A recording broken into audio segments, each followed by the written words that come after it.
So, ang atong credo, ang atong catechism, the Catechism of the Catholic Church is the official teaching of the Church. So, the Catechism of the Catholic Church is divided into 4. Una, credo. Ikaduha, sakramento.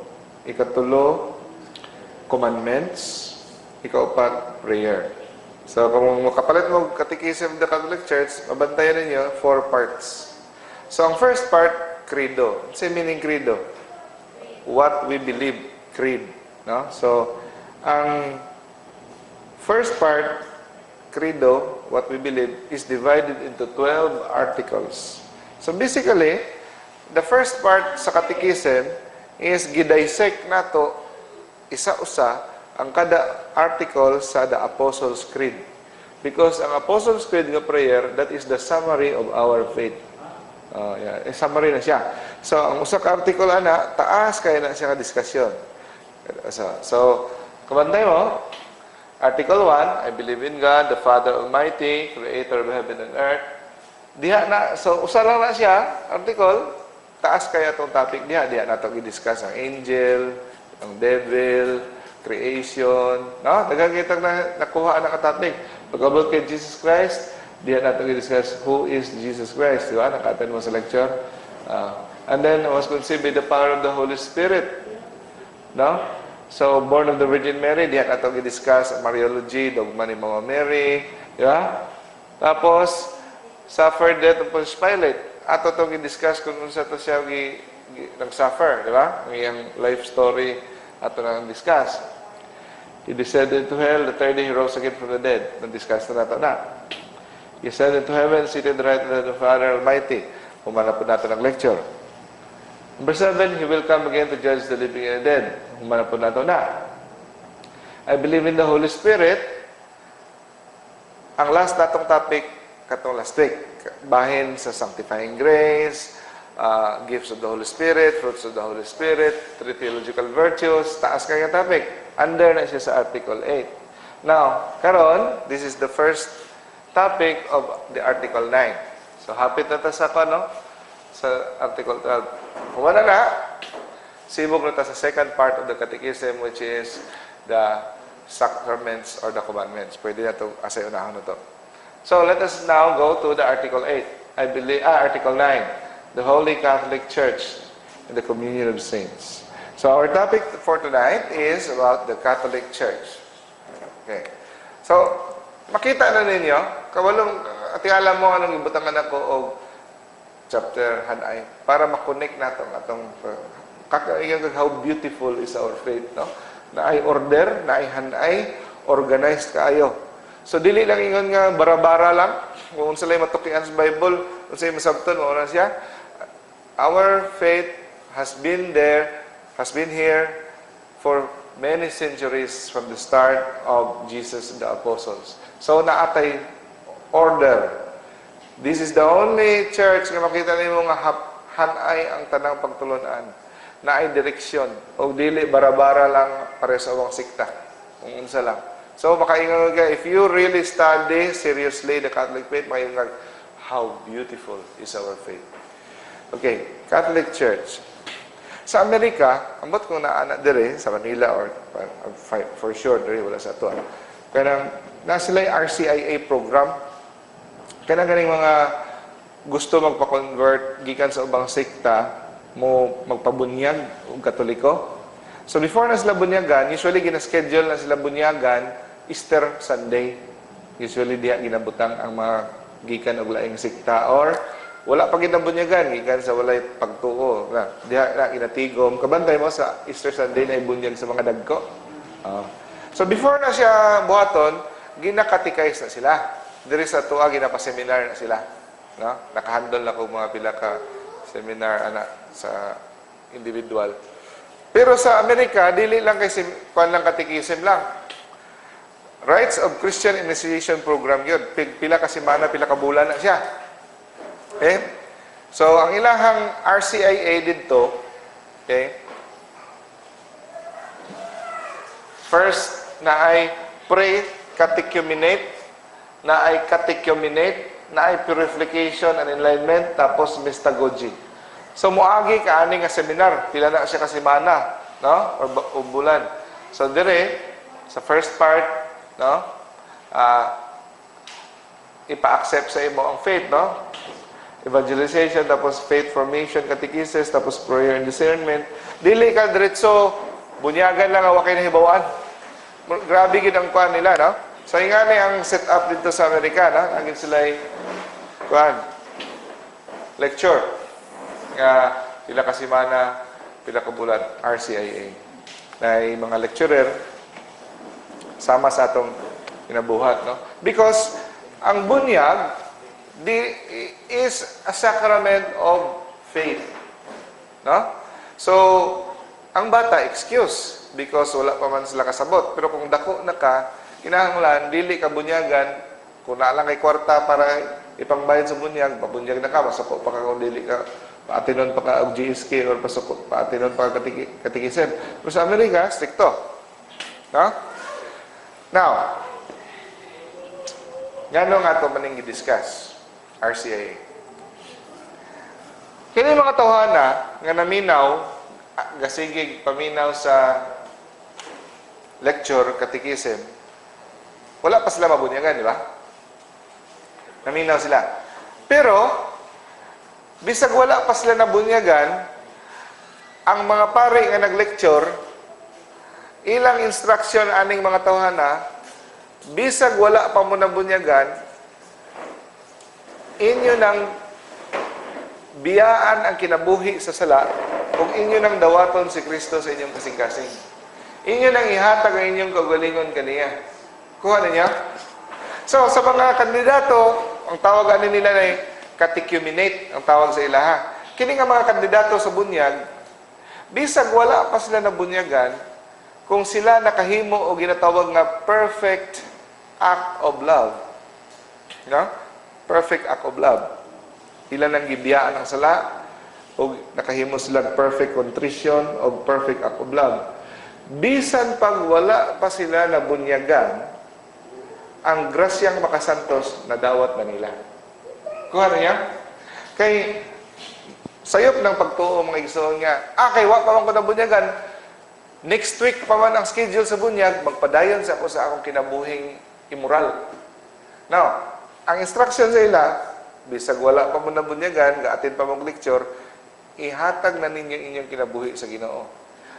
So, in the event nga kung mamatay sila, wala pa sila na bunyagan, nahatag na nila ilang kinabuhi kay Kristo, nakahimos lang perfect act of love, perfect contrition, nadawat na nilang grasya mga santos. Mamatay sila, maluwa sila. Because naa sila ginatawag na baptism of desire. Manang ginatawag baptism of desire o baptism by blood. Now, an act of perfect love, which includes a desire for baptism, it will cleanse the soul from sin even before baptism is received. Kuha niya? So, mauna siya nga klase sa baptism ang madawat sa mga dili Katoliko o dili mga Kristiyano o mga katuna sa tribo nga wagi kadungog. So, kung nakahimos lang perfect act of love. Okay. Now, so, hugot yun ang imong pagtuo, hugot yun ang imong gugma sa Dios. Pwede nimo madawat ang grasyang makasanto sa ingana nga paagi. Pero, naida kong pero mga igsoon. Bisag unsa kadako sa imong gugma, nakahimo kag perfect act of love, perfect contrition, dili ka sure kung nadawat na ba nimo or wala. Amen? Sabta niya, ang imuha, nang hinaot lang ka. Nag-hope lang ka na nadawat na nimo. Pero, wala gyud kay makita nga timailhan, wala kay visible assurance. No? So, bisag si St. Paul nagsulti, nga bisan pag unsa nato ka grabe ang faith, walay usa ka nato nga makasigurado gyud nga naa nato ang grasyang makasantos. Hangtod nga wala motulo ang tubig sa atong mga ulo, Di kita ka 100%. Ang atuan ng hinaot lang ta. Okay? So, that is why St. Paul tells us that not even the best of us can ever be absolutely sure that we are in the state of sanctifying grace. Bisag karon, kita nga nabunyagan, naninguha, mga buutan ta. Example, wala tayo immoral, wala. Bisan pag-unsa ta kabuutan sa ato paminaw karon, dili di ta ka 100% sure nga naa ta sa state of grace. That is why si Padre Pio nagaingon, every night mag-examination of conscience ta. We have to confess always. We have to strive the best. Dili ta mag-relax nga, ay, wa man ko'y mahinanduman nga mortal sin. Di ka 100%. Kay sometimes, we deceive ourselves. Amen? Kabantay mo ang mga tao nga ngilad kay batasan. Nga kung imong storyahon, imong pangutanon, mayngon siya, wala ko'y sala. Kita pwedeng ingana. Ha? Naatay sala, nga wa na to makita usahay. Tapos kung naay muduol na to, i-point out sa to ang atong sala, masuko pa ta. How dare are you? Ano? Kung nakunay mo ingon na to, bad breath ka. Kung bad breath ko, mas bad breath ka. Tendency mo yan as tao nga di mo dawat og sayo. Now, so kanang punto. Kung tungod ni ini nga kinahanglan tag assurance, visible assurance nga makasigurado ta kabalo ang Ginoo sa atong panginahanglanon. Nga kinahanglan tag na ay pruiba. Ang tao gusto gyud pruiba. Gusto mayon ka, sweetheart, mayon ka sa imong bana. Love ko nimo. Mayon ang bana. So mura man kagawa sa ilong mo, wa may sign nga love ko nimo. Gusto gyud kag kapi-kapon, di ba? Pakita na gift. So, yan na po ng tao. So, tungod ni Ana, ang Ginoo, naghimo siya og simbahan. Nagtukod siya og simbahan para ang simbahan maoy muhatag niini nga mga sakramento. Ang simbahan maoy balay sa mga sakramento. So, usa sa rason sa Ginoo nga nitukod sa simbahan para siya mo'y magpabalaan, to sanctify. No? To sanctify. Ang pamaagi nga mahimo kitang balaan, matagaan kitag grasya, pinaagi ni ining 7 ka sakramento nga gitukod ni Hesukristo. So, dire nga institusyon, sa sulod sa simbahan, dire siya ang tigbantay, tighatag ni ining mga sakramento nga tinubdan sa mga grasya. Okay? So, naghimo siyang simbahan nga makita. Nga nang gisulti man ako makita. Tungod taliwa sa padudlo sa mga born again, nga ang simbahan kuno dili pakita. Ang simbahan naa sa kasing-kasing. Ang simbahan kuno panagtigom kuno sa mga tao nga naay pagtuo sa Ginoo. No. Yes, sakto na. Pero usa lang na sa mga definisyon. Kulang na.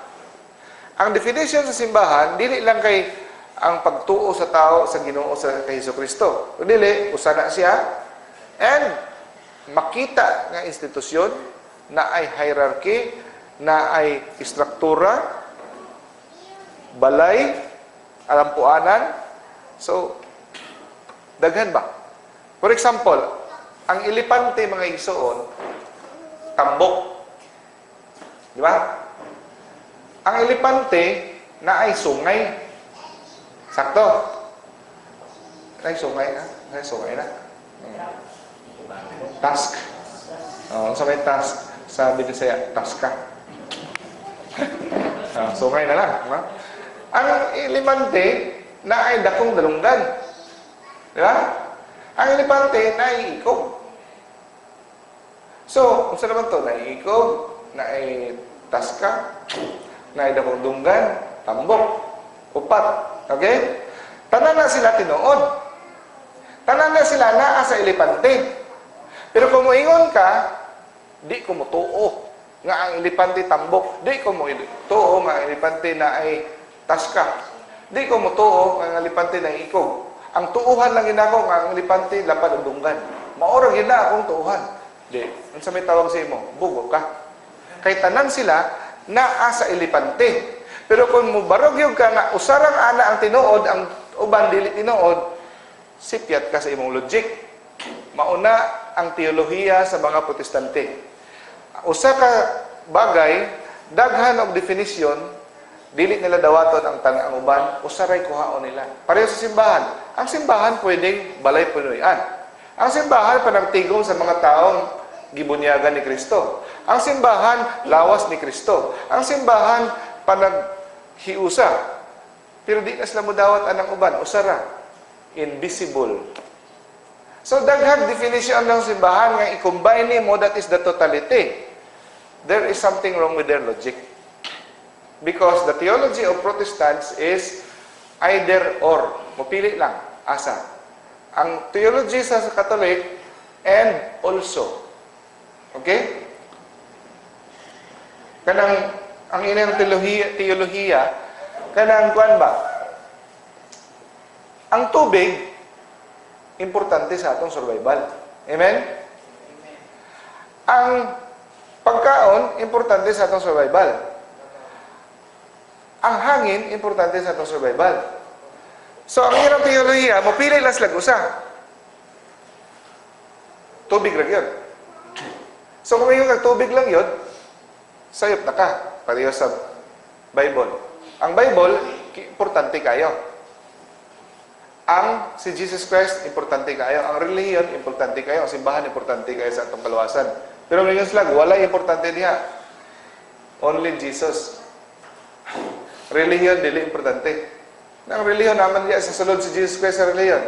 Nabuang na. Ha? Anyway, diha, sa logic pa lang, sipyat gid kayo. Because sa ilang theology nga, either or, pili-pili lang. Sa tuwa, tanan nga dapat buhaton, and also. Okay. Now, pagkamatay ni Kristo sa krus, no? Pag kari ni Jesus sa kalibutan, ang mission niya mo tubos sa atong mga sala nga dili nato kaya bayaran. Amen? Pero usa lang na sa iyang misyon.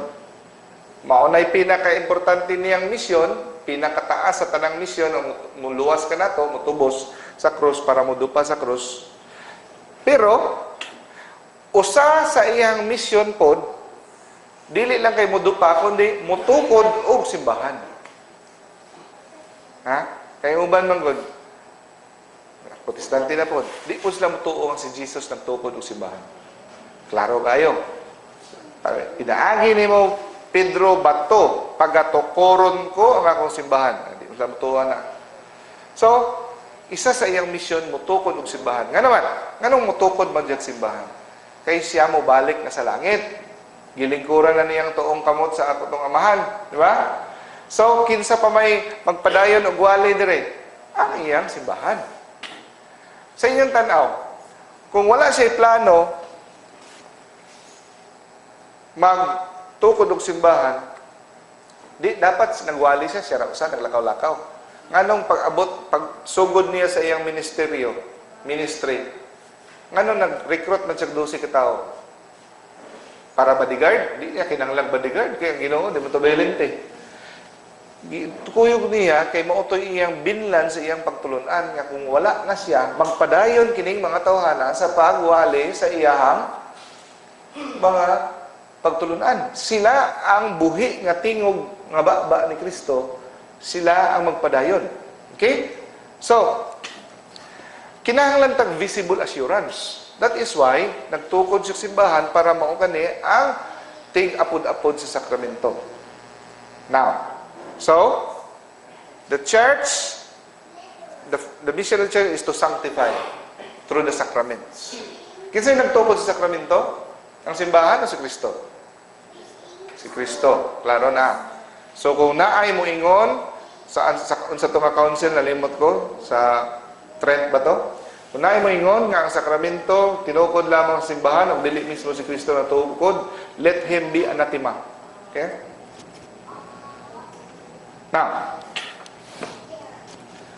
kinahanglan tag sakramento. Pero, unsaon na ito pagkahibalongan ng hinahanglan tag sakramento kung walay mutudlo nini? Kuha? Wa kanita siguro kaabot sa atong panahon pila ka tuig na milabay, 2,000 ka tuig. Dili kay siguro kaabot ang ngalan nga Hesukristo sa ato kung wala ang simbahan. So, ikaduha nga mission sa simbahan is to teach.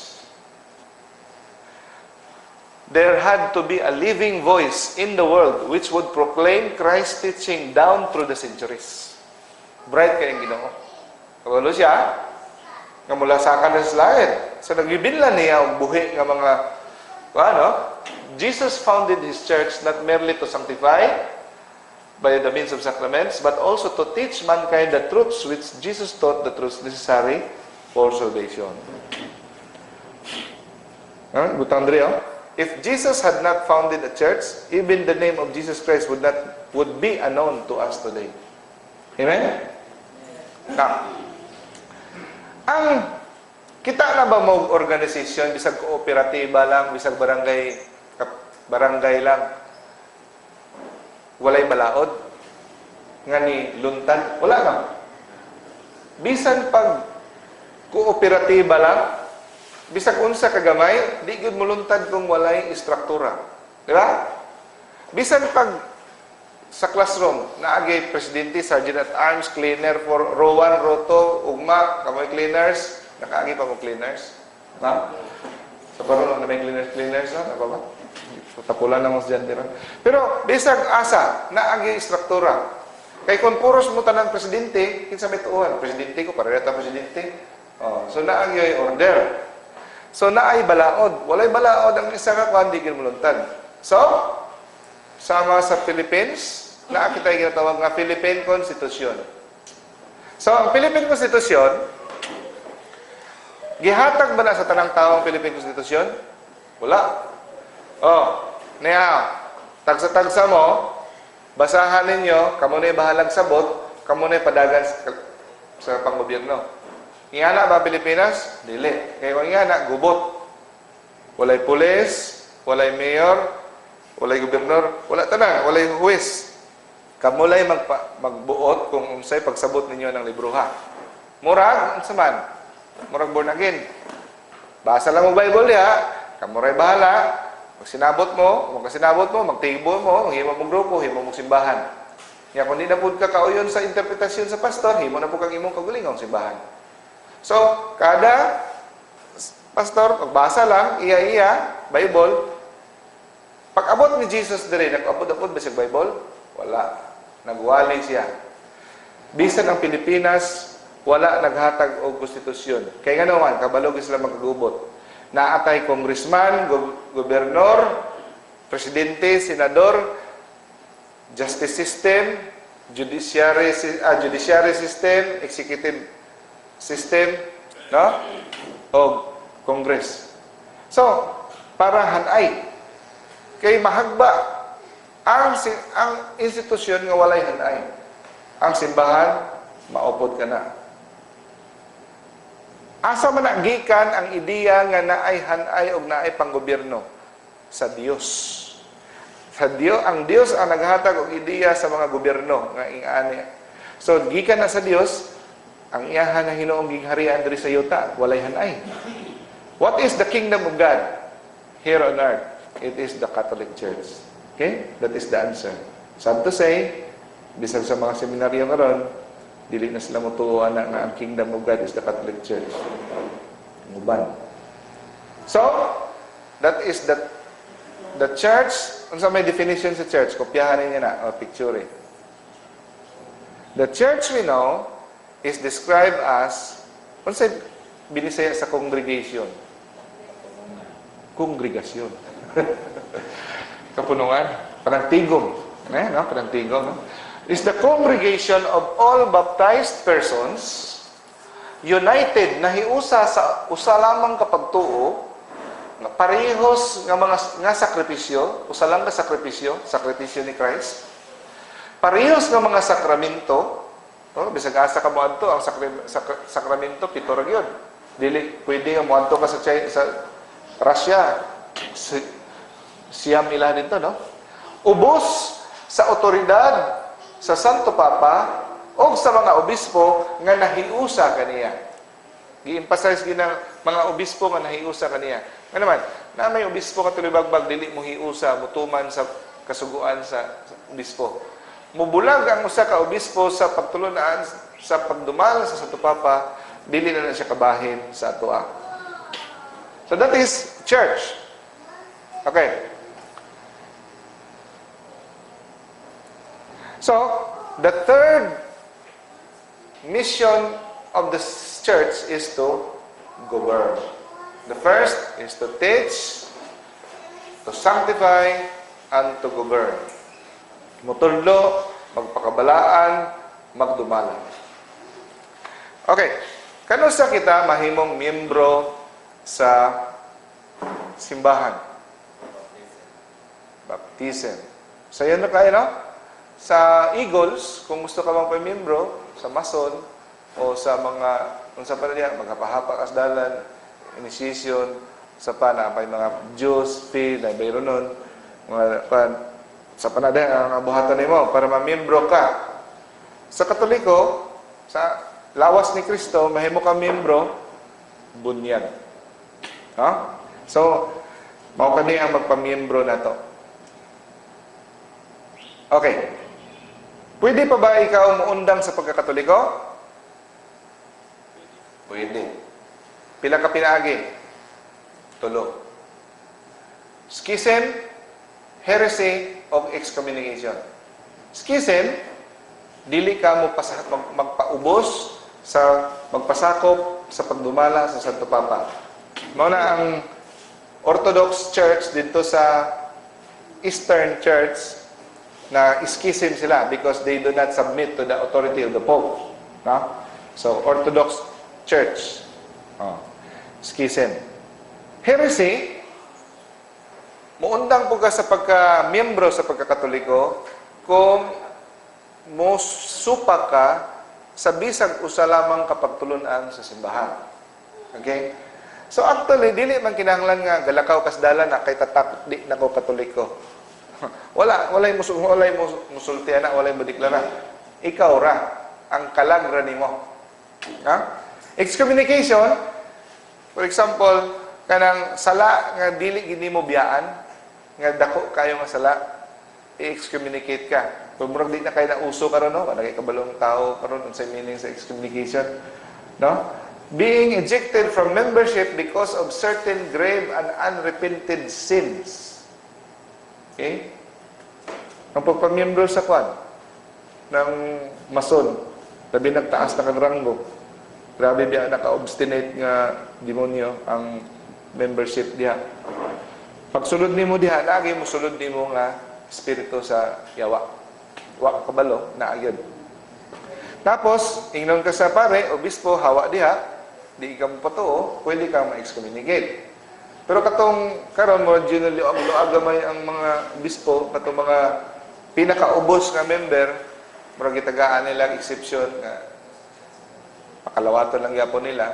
Pero katong mga taas-taas nga ranggo, mao naman tong mga nakasabot yun sa demonic nga mga forces. Dili. So naagi na sa ato ano. For example, abortion. Isa ka example. Abortion, kung makahimo kag abortion, automatic excommunicated ka. So muna nga kung mangumpisal ka sa pare, dili ka pwede pare lang, dapat obispo gyud. So balibaran ka sa pare. Kaya makapare-instate nimo is the obispo. Okay. Unsay makapahimo sa tao nga tao? Dili pwede ang tao lawas lang, kundi apel ang kalag. So dapat lawas o kalag. Okay? Now, ang simbahan na ay lawas. Kinsa man ang lawas sa simbahan?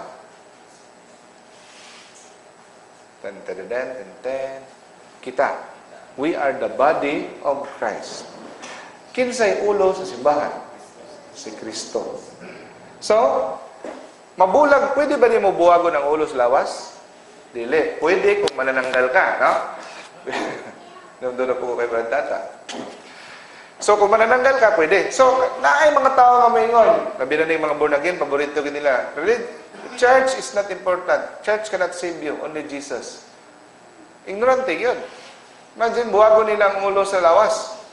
You cannot separate the head from the body because Jesus and the church are one. They are one. So, mayon kag, I love you, Jesus. Wa ko'y pakialam sa simbahan, but I love you, Jesus. Kung manginganak ka, ang imong pagtuo manananggal. Puros ulo ay lawas. Okay? So, si Jesus, gipakamatyan niya ang simbahan sa pagtukod. I will build my church. Si San Pablo, gipangdakop, gipamatay niya ang mga Kristiyano. Ang simbahan. Ang early church, iyang gilutos. Si Jesus, naghimo og milagro. Gibuta niya si Saint Paul. Unsay sulti ni Jesus? Kinsa man ka? Kinsa ka? Itubag si Jesus. Ako si Jesus. Nganong imo man akong gilutos? So, wala siya nasulti, no? Why are you persecuting me? Kinsay gilutos ni San Pablo? Ang simbahan. Pero ang pulong ni Jesus, nganong gilutos man ko nimo? Meaning, iyang giangkon nga ang simbahan og siya usaran. Okay? So, ang ulo si Kristo. Ang lawas kita. Ang kalag sa simbahan, kinsa man? Ang Espiritu Santo. So, katong wala pa ni kunsad ang Espiritu Santo, wala pa nabuhi ang simbahan, wala pa nagsugod. Okay?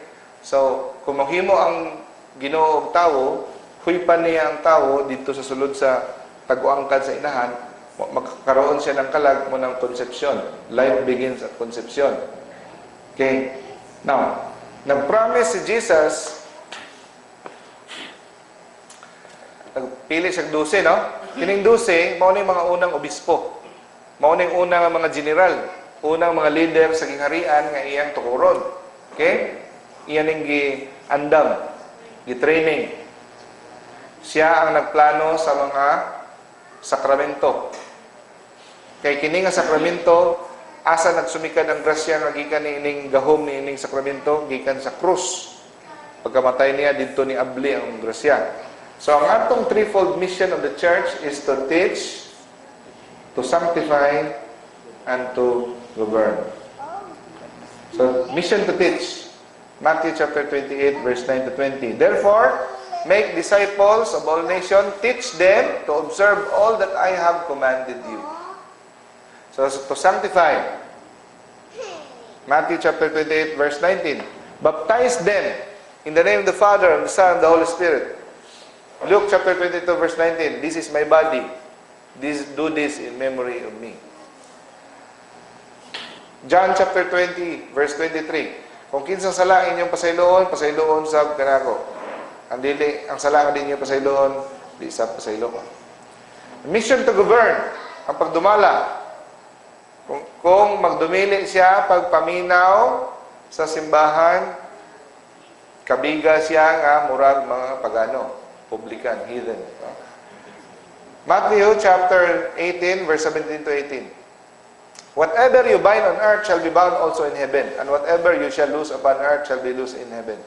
Kung yun sa inyong pagsabutan o pagtugutan, for example, balaod sa fasting, mauning gihatag simbahan, holidays of obligation, mauning gihimo simbahan, gitugutan po na sa langit. Kung sa tugutan na inyo dito, tugutan sa dito. Okay?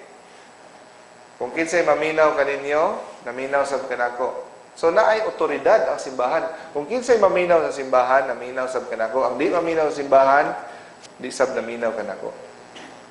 Ningon, ihatag ko kanimo ang Yahweh. No? Ang Yahweh, simbolo na siya sa otoridad. No? Ihatag kay San Pablo. I will give you the keys of the kingdom of heaven. So, pagka gipromisa sa Ginoo nga motukod sa simbahan, o si Pedro ang maga-lead pagkabanaw ni Kristo, iyan ning gi-confirm. Kada bantay mo gitawag niya si San Pedro, gipadapli niya, ali sa trigger jet. Love ko nimo. Yes, Lord, love ta ka. Pakan ang akong karnero. Si San Pedro lang iyang ana-ana. Love mi bagay ko nimo? Yes, Lord. Katulon niya ipangutana, nang hinuwain ng Gus Pedro. Grabe po, misalig ang Ginoo. Kung sa iyo na pakanaan akong karnero. So, diha, ipakita nga, emphasis nga si Pedro, ang iyang isaligan nga may prinsipe sa mga obispo. O kini nga otoridad sa mga obispo, dili ni siya taman lang sa ilaha kung mamatay na, wa na obispo. Kini nga otoridad sama sa Yahweh, ang Yahweh pwede mapasa-pasa. Yahweh otoridad pwede na siya mapasa. Kung di na ka, pasa na po niyo mo. So, mapasa ni sa sakramento sa ordinasyon. So, sa generation to generation, kini nga otoridad ni abot ka na to.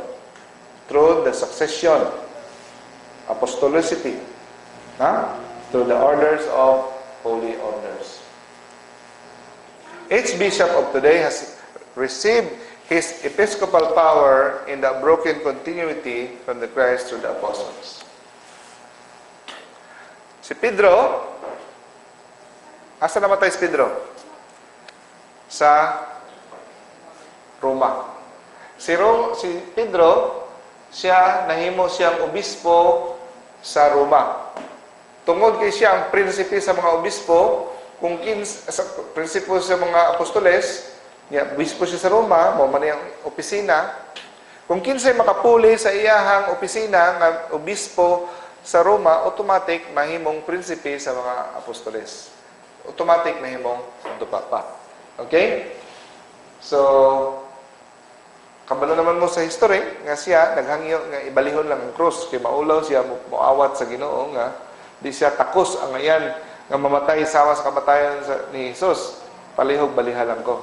That is why, makita ninyo dito sa Vatican, ang lingkuranan ni sa Santo Papa, na ay krus diri sa likod nga bali.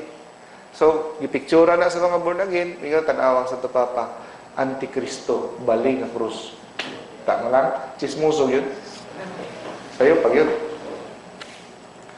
Okay. So, the body of Christ, the church, is not an invisible brotherhood. Hindi na siya invisible.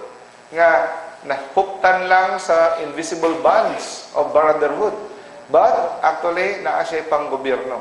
Muna siya ang College of Bishops. No? Mag-meeting na sila, mag-decision sa mga ecumenical councils, mga encyclicals, apostolic. Grabe na ka-deliberation, ha? So, munang maglisod og tudlo og sayop, ang simbahang Katoliko, bisa pag gustuhon nila, tungod kay daghang muagi nga screening committee, ana. Di para sa uban, usa lang ka pastor, mo preso dito sa sulod sa kwarto, pila ka adlaw, kaon-kaon, pagawas niya, nakipagstorya na ko siya sa anghel, so mo na ni, namugna na Iglesia ni Cristo. Or si Joseph Smith, kitaan. Dahil lipas sa gutom na di ay. Okay, so ubos sa mga obispo, nagtukod og pare. Para ang pare, maoy assistant sa mga obispo. Mo'y ilahang kaabag. Okay? So, pag human sa mga pare, laiko na dayon. Ang kadaghanan sa kabahin simbahan, laiko. Nganong na ay pare, tungod sa laiko. Okay? Kung walay laiko, walay pare. Kaya sila may representante. Okay? Now, hantod, wala pa naabot ang Espiritu Santo, wala pa'y simbahan. Kano sa ang opening, for example, ang Mercury diya sa sana doon ang silmo? Diba? Ang katadman. Huwag pa nag-opening. Mag-ribbon cutting nga nila, opening na gina. Kano sa man ang ribbon cutting sa simbahan? Pentecostes. Kaya naman, wala pa man siya kalag. Walang lawas, walay kalag, patay pa gina. Okay? So, ni-promise ang Ginoo, you will receive the power when the Holy Spirit comes upon you. You shall be witnesses for me in Jerusalem and in all Judea and Samaria and even to the very ends of the earth. Acts chapter 1, verse 8. So, pag talawan nga isla, mga chicken, tago-tago.